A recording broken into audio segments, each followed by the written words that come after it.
You're afraid of the things that you don't know. As a child, you know, you're afraid of the dark. Not because it's the dark that you're afraid of, it's because you don't know what hides in the dark. I think the scariest moments before a fight are those, you know, maybe 20 minutes before you're about to actually head out into the fight. Maybe 2 or 3 fights before yours. You know you're going to be fighting very soon, but you don't quite know when. And I think that anticipation of before you fight, that's possibly, you know, the most difficult part about fighting. And I guess it's the element of the unknown. So leading up to the fight inside the locker room, I think the most important thing is to be relaxed and not be too ready to go. You know, you don't have so much nervous energy, you know, too early on. Of course, that's easier said than done.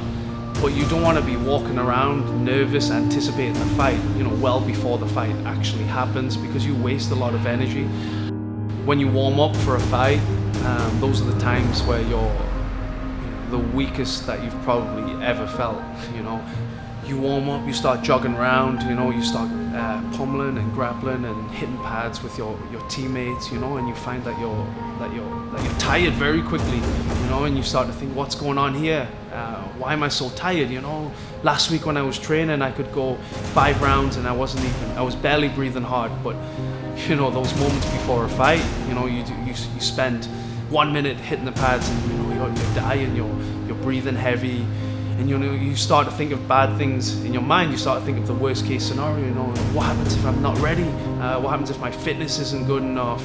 You know, you're already actually fighting before you go out and perform in front of 15,000 people. You know, you have to fight in your own mind. You have to think about, you know, look, I've put in 8 weeks of training. I train with the best team in the world. You know, I've been putting this in certain situations thousands and thousands of times. You know, I know what's going to happen here. I know what I'm going to do here.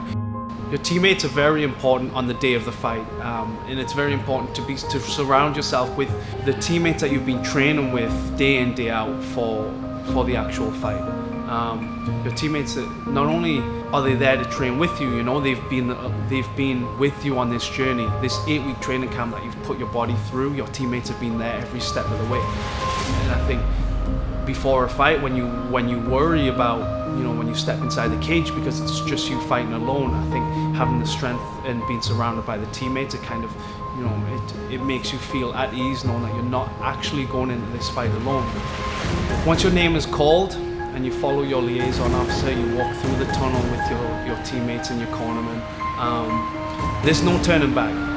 You know, this is it. You know, all the emotions that you have before the fight, you know, all the worst case scenarios, you know, all the mental battle and fight that you have before you actually step inside the cage, you know, all the questions that you're asking yourself before the fight actually happens. You know, all those questions go away once you go inside the cage. So once I go inside the cage and the cage doors closes and I see my opponent across the other side of the cage, I don't think about those questions anymore. I wait for my name to be announced, but I'm actually just ready. I'm ready to fight there and then. You know, I'm just wanting the announcer just to hurry up, finish the announcement so we can just get started.